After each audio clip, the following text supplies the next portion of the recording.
I hear some beautiful singing. I want to do it on the piano the same way. So I find out what can I do? How can I do that legato is real? And I find it.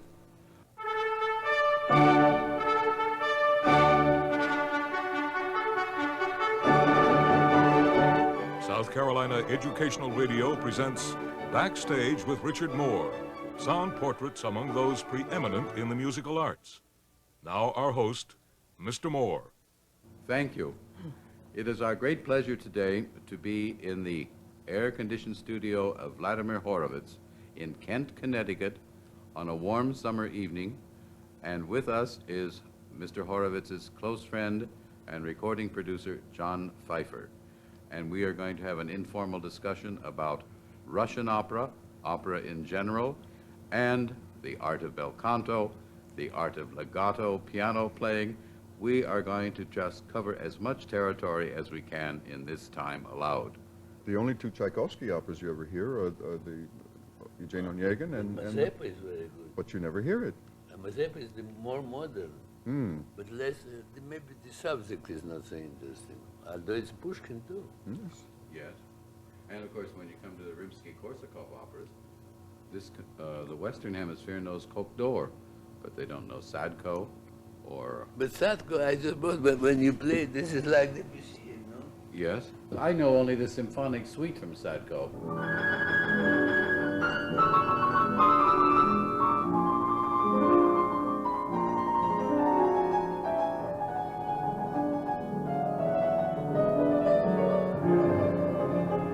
It's impressionistic.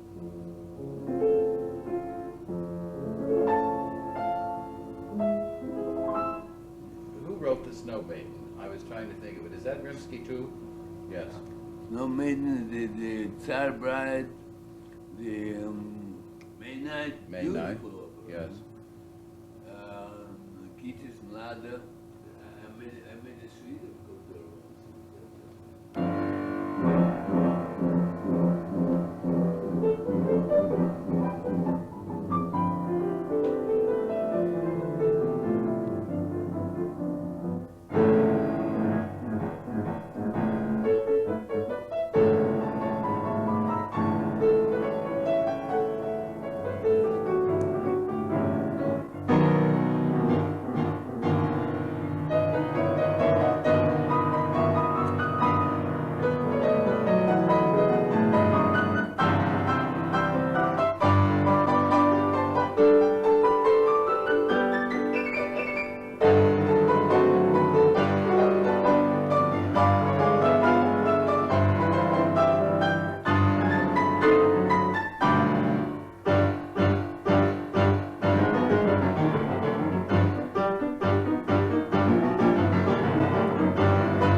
It's a marvelous piece. When did you last play that in concert?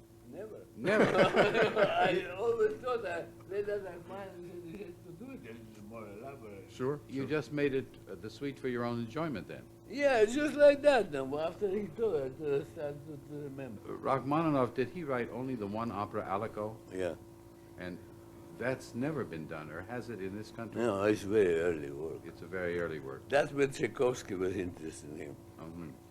He heard that, he said, that's our best talent here. Yes. Is it too derivative of Tchaikovsky? Oh, no. No. No, I don't think it's very interesting. You've heard the opera? Yeah, I have the record. Oh, it has been recorded. Yeah, but still you feel that talent already, you know. Maybe it was like his first symphony at that time. No, it's better. It's better. It's better, yeah. Because he has some for singing, you know, thing. And, no, talking about Russian, then there is a very good Prince Igor of Borodin. Oh, Borodin, yes. And then the old one in the 50s, 60s, Dargumisky. Oh, yes. A Glinka, I'm bored to death. Really? I don't know why. That's Snegurochka, isn't it? No, No, Glinka, Life of the Tsar. Life of Life the of the Tsar Tsar. and the Ruslan and Lyudmila. Ruslan and Lyudmila, yes. But that's more It's of a nice overture, though. That's Beethoven time. You know. This is Mozart, Well, Beethoven. Glinka was your first great composer. Sure. This was the classic. Mm-hmm. He went to Germany to study, you know. Glinka. Yeah, and he came back, he said that I learned the contrapunct, but I brought my heart with me. Did Glazunov ever write an opera? No. No. I didn't think so. Ballet. Ballet, yes. Yeah, this- Raimonda. Yeah, Raimonda. Raimonda. And the Seasons. And the Seasons, right. And Balakirev, no. The Adam no, and all those people, no, man, Cesare Cui? no. No. No, Rimsky was the best. Yes, he had a tremendous outpouring of opera. No, and he has a beautiful thing still. And a master orchestrator, too. Michael, and beautiful aria. In Sadko is fantastic aria. But Sadko is a classic in Russia, was always. Really? Absolutely. They built special underwater thing, which is always hanging in Bolshoi Theater in Moscow, still now. Still there? It's a completely water, real water. Mm. For the setting? Yeah, for because setting. it's all underwater. Yes, you see. right. Can you remember the first opera you ever saw, Mr. Horowitz? I think Eugene and Igor. Eugene and Onegin. How old were you then? Or maybe 11, 12. Yes. And with what a cast. Who was in it? But Sobinov, who created landscape. Oh, yes. He created landscape. Mm. And he sang in La Scala with the maestro. He sang, Yeah. It yes, was Maestro Toscanini. Eugene and Yeah. Onegin, yeah. And then I saw many. I loved that Werther Massenet, for instance. Yes. Very well. I was Right. very poetically inclined. You see. It's- I know even now Werther, a lot of them. I remember from A few years ago. a few years ago. And so, you know, we are God's children. We cannot fight the time, you know. But still, we didn't change so much. We No. still maybe we should be very lucky. Oh, yes. we're all very lucky. But you lived in Paris for a long time, too, Yes, did you? too. And did you hear Shalyapin in Paris, or when you were still in Russia? I was too young. Ah, you never heard Shalyapin? No, that was 1910, Ah, yes. when he was with Diaghilev and all that thing. My professor was Shalyapin with Boris Godunov in Paris, Yes. Blumenfeld. He conducted. Ah, yes. Yes, he conducted. That's where he met Toscanini, who came with Caruso and La Scala. And Blumenfeld came with Boris, with Shalyapin. Oh, I see. He was a conductor also. Conductor, composer, and pianist. Oh, and teacher, too. Teacher, and he was the uncle of Neuhaus, Right, yes. and his wife was Szymanowski, and he was a right hand of Anton Rubinstein, to play four hands, you know. Yeah. That was, Anton Rubinstein is my grandfather, musical, through Blumenfeld. Through Blumenfeld, yes. And did you ever hear of a Russian soprano by the name of Olga Slobodskaya? No. No. But I heard Obukhova. I think she's the best of all of them. Really? Oh, Did she what leave a recordings? voice. Yes, we were listening to some the other night. It's so beautiful, Obukhova. Obukhova. Beautiful. Did nobody sing like that. In Russia, the mezzo-soprano. Yes. Tchaikovsky, I can show to you one or two records, and I have. Mhm. Beautiful, nobody have them. Beautiful recording. They've long been out of print. Yeah, long. It is coming from Russia. But What period was isn't it she? the best good? Oh, it's a beautiful... Before me. Yes. She was in 19th century. Oh, I see. Ah, sure. She knew Rimsky. She knew Mussorgsky. Sure, but she was studying in Italy. Did she represent a sort of a Belcanto style? Belcanto style, yes. Yeah, but the very Russian still, you know. With a Russian accent, With huh? deep mezzo-soprano, but I think she was the best singer. But then we have a Polish, very great, she was Italian, Boronat, in end of the 19th century. That's the time of Battistini and Titarufo and Bonci, all those pieces. Boronat, tremendous coloratura. Gallikurchi, I think, is phenomenal. You listen to some of those recordings. and Some you, of them are terrific. You can't imagine it's a human voice doing that. Yeah. Because the technique, it's almost like a bird. Yeah. And there are great coloratura sopranos today, but I still feel Balakirev was unique. No, in that, yes. Yes. And Absolutely. there's that marvelous story she told on herself, you know, because she gave up her career rather early in life when she was still singing beautifully.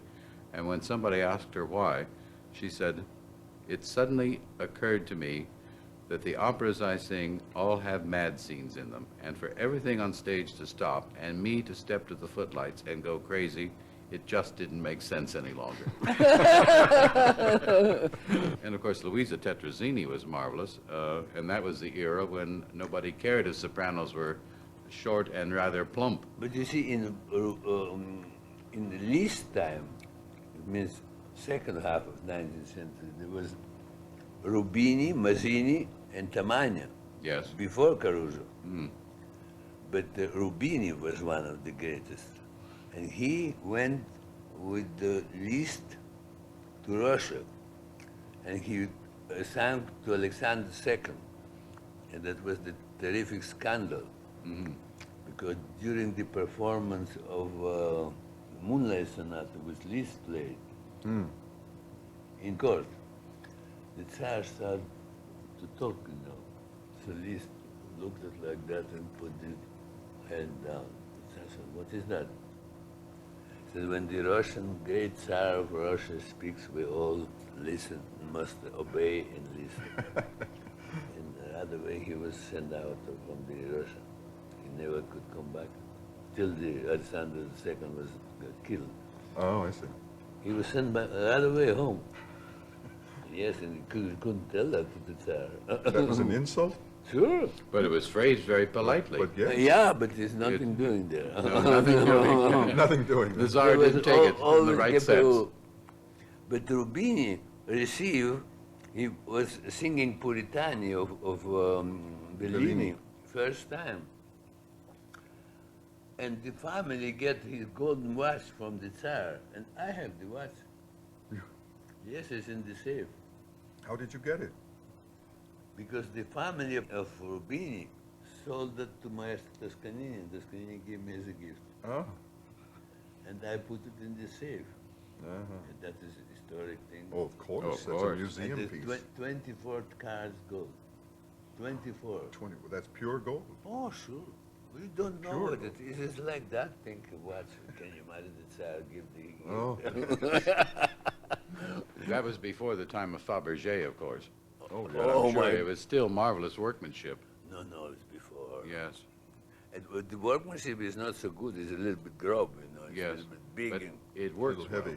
but yes, but it is homage. Do you think, you know, when it comes to Belcanto opera, that art is died out in Yes, the I 20th think, century? You see, first of all, the Kammer music a little bit took place over, and Kammer music Chamber doesn't- Chamber music. Chamber, I call it, yeah, in German. The chamber music doesn't require so much Belcanto, although it could be used too. And some singers does use a little bit. And I accompany so many singers myself. I accompany Sobino, I accompany Shalyapin, I accompany all of them, but in the room, Oh, I not see. on the stage. Do you think that Shalyapin's records, you know, do his voice justice? No, Because the state of the art was too primitive at the time he was making his records. doesn't make this. Right. And then I was crazy about Battistini. Oh, well, there is a master of Belcanto. That was the sliding. The sliding business, that's what I'm trying to do on the piano. Yes. The portamento. But the sliding, because after all, everybody tells, this is a percussive instrument. What can you do with the piano? You can play a note with the umbrella. It's the same tone if you do it like that. So it's a boom, boom. Well, first of all, you have to have sensitive fingers. That's all right. But outside of that, you know how to put the legato and the pedal, which is the heart of the piano. The pedal is Exactly. the most important thing of Yes. all. They produce the kind of Belcanto. The singing tone, The right. singing tone, because you see, you have to hold the note between one and the other, not to make pum, pum, pum, pum, or to make pa, which is It's like a string a instrument string or a voice. instrument can do. You can do it only with pedal. You can hold for 1 million seconds to harmony even, and that makes legato. Surely. You don't hear it.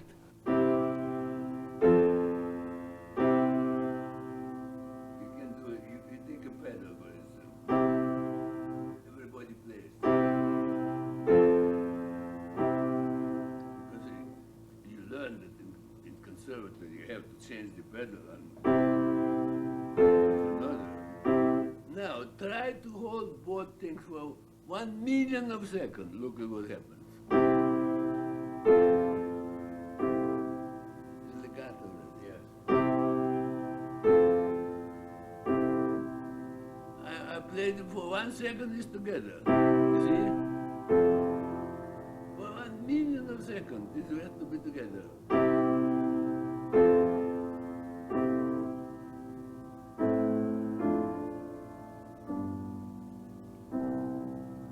But that ability takes a great deal of patience and time to do, doesn't And it? so now, the same thing in melody.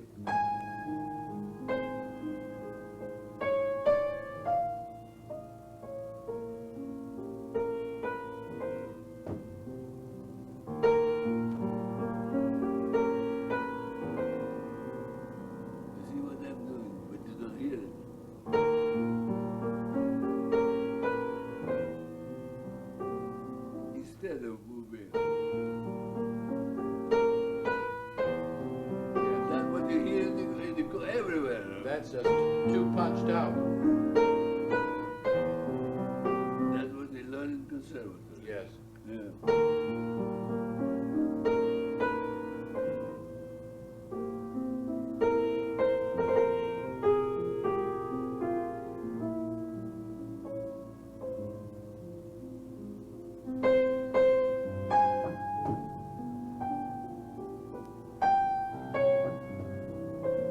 After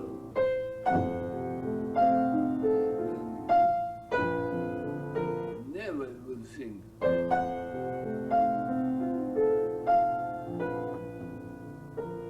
You change the pedal after you strike the note. Ah.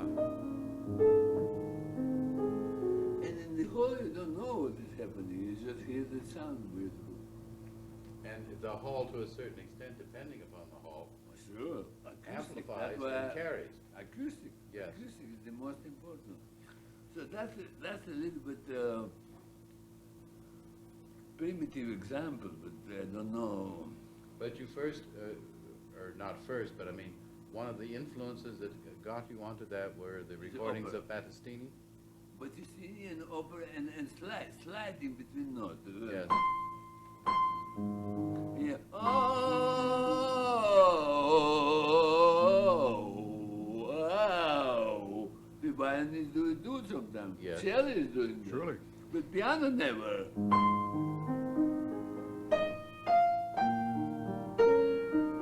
That's what you hear.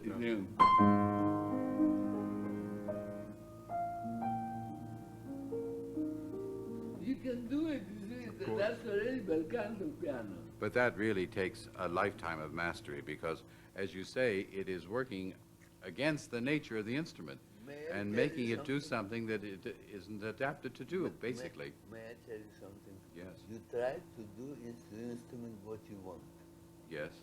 but the people don't want that because they don't hear what it should be. The people who are playing don't want Yeah. it. Yes. No, when you want something, that you find yourself. You don't need a teacher. Mm-hmm. Well, You that's see, right. that is my point. It's not working. Well, you always said that your technique was developed by the requirements of the music and the sound. And that's what you do. Always. You invent things in order to make the proper sound and the proper Yeah, and that musical I values. do it through the recording. One can do it better, another worse. That's true. And a little bit talent help too. A little bit. Yeah, but no, it's not the whole thing. Oh, I know. No, you do what you want to hear. You do what you want But when you don't want to hear that, you don't do it. That's probably why so many young pianists today, they all have phenomenal technique, but everyone sounds like everyone else. Because it's percussion. This Yes. instrument, if you play with one the same. See, I can develop that. If I want to play completely like this, I will not make one mistake. Not one mistake. I will play like nothing. But I do always mistake because I want colors. You want colors. And colors come from the singing. voice. Yes.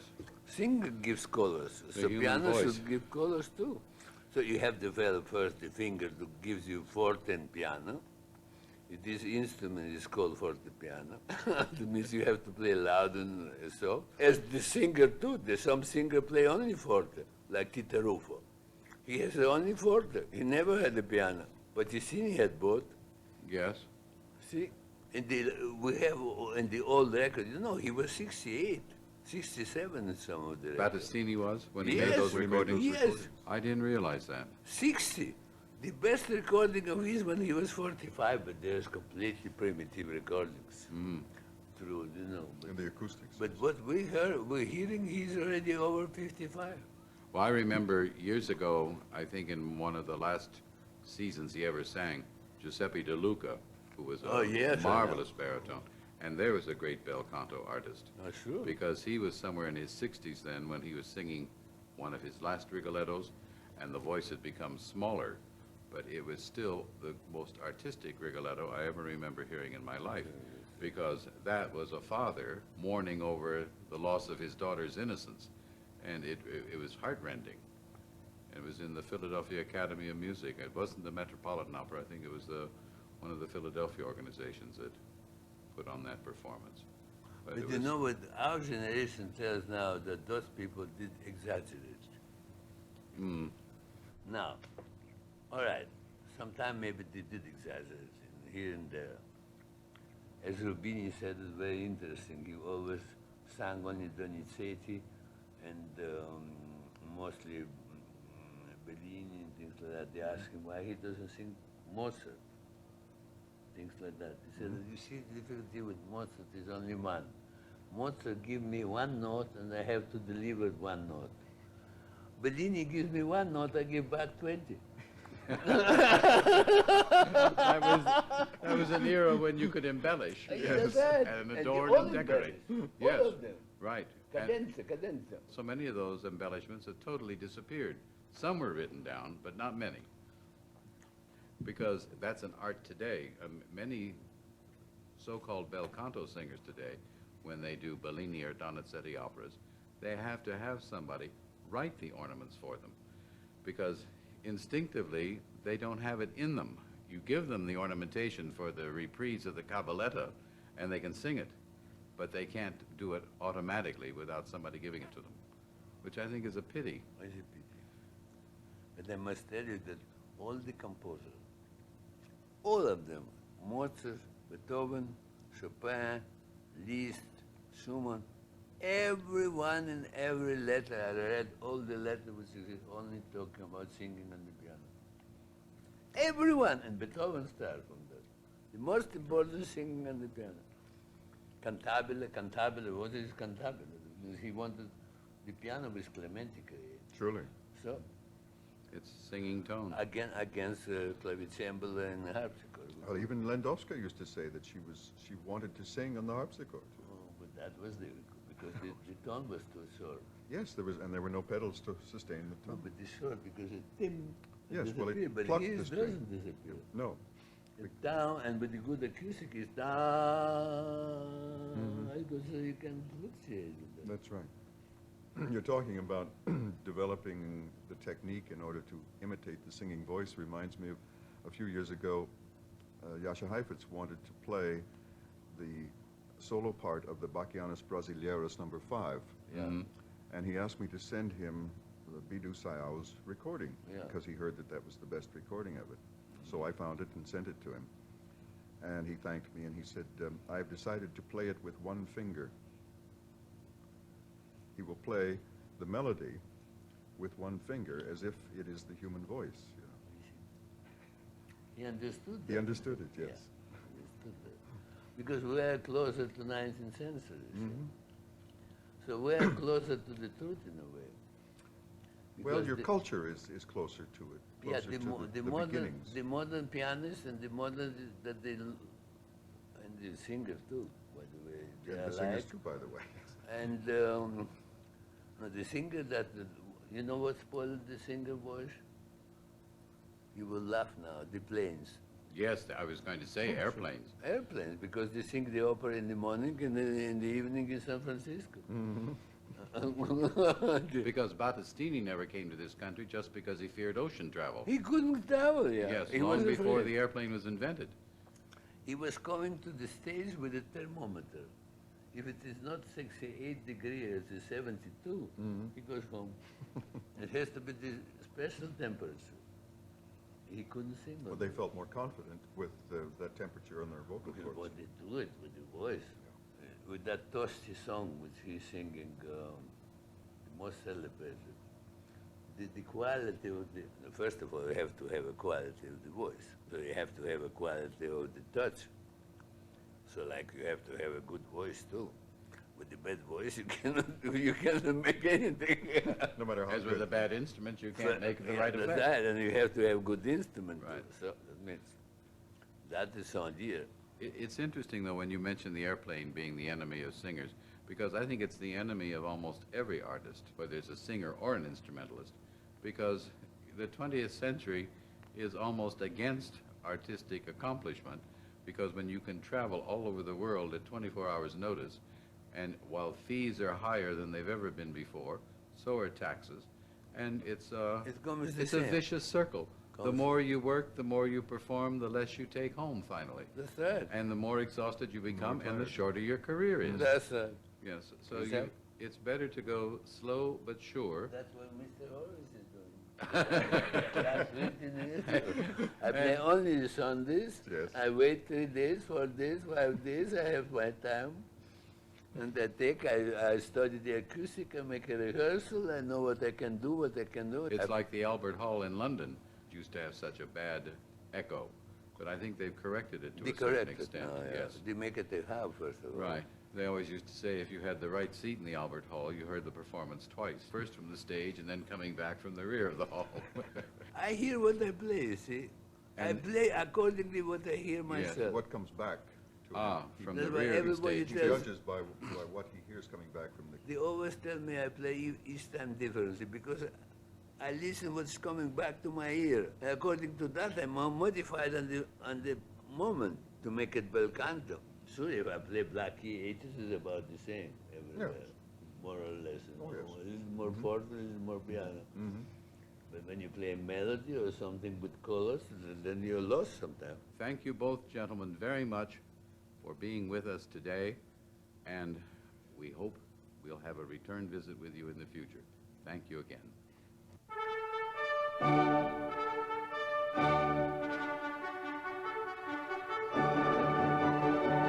Backstage with Richard Moore featured Vladimir Horowitz, concert pianist, and John Pfeiffer, audio producer for Live at Lincoln Center.